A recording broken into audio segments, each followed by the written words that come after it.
இன்னைக்கு நம்ம சேனல்ல உடல் எடை அதிகரிக்கக்கூடிய ஒரு ஹெல்த்தியான ரெசிபி தாங்க பார்க்க போறோம். பால்ல இருந்து எடுக்கக்கூடிய உணவுகள் எல்லாருக்குமே ரொம்ப பிடிக்கும். அதுலயும் பாலுக்கு அப்புறம் தயிர் தான். மதியம் சாப்பாட்டுல தயிர் சேர்த்து சாப்பிட்றதுனால ரத்த அழுத்தத்தை குறைக்கும், இதய ஆரோக்கியத்துக்கு ரொம்ப நல்லதுங்க. நிறைய பேருக்கு உடல் எடை அதிகரிக்காமல் இருக்கிறதுக்கு நிறைய பிரச்சனைகள் இருக்கும்.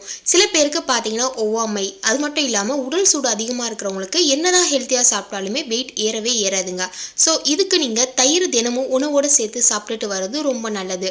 தயிரை நீங்கள் மதியம் சாப்பாட்டுக்கு எடுத்துக்கலாம். அப்படி இல்லைன்னா நான் சொல்கிற மாதிரி இந்த மெத்தடில் நீங்கள் ஃபாலோ பண்ணி சாப்பிட்டுட்டு வரலாம். வாரத்தில் ஒரு 3 வேளையாவது தயிர் நம்ம உணவோடு சேர்த்துக்கோங்க. நான் இப்போ சொல்கிற இந்த ரெசிபியை ஃபாலோ பண்ணிக்கோங்க. இப்போ வாங்க நம்ம வீடியோக்குள்ளே போகலாம்.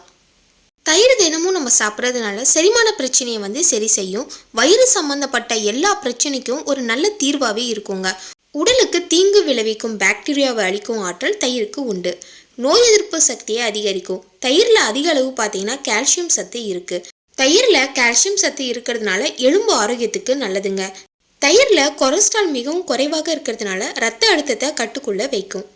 தயிரில் இருக்கிற சத்துக்கள் என்னென்னு பார்த்தீங்கன்னா புரதம், carbohydrate, calcium, magnesium, potassium, vitamin B6, vitamin A, sodium போன்ற சத்துக்கள் அதிக அளவில் நமக்கு கிடைக்கும். இவ்வளவு சத்து இருக்கக்கூடிய தயிரை நம்ம சாப்பிட்டா உடல் எடை அதிகரிக்குமான்றது நிறைய பேருக்கு ஒரு கேள்வியாகவே இருக்குது. அதை பற்றி இப்போ நம்ம பார்க்கலாங்க. தயிரில் அதிக அளவு சத்து இருக்குன்றது நமக்கு தெரியும். பாலுக்கு அடுத்து தயிரை நீங்கள் மதிய உணவுகளை நீங்கள் சாப்பாடோடு சேர்த்து சாப்பிட்டுட்டு வாங்க. அப்படி இல்லைனா இந்த தயிரை நீங்கள் தனியாக சாப்பிட்றத விட இது கூட நான் சொல்கிற இதெல்லாம் சேர்த்து சாப்பிடும்போது உடல் எடை வேகமாக அதிகரிக்கும்.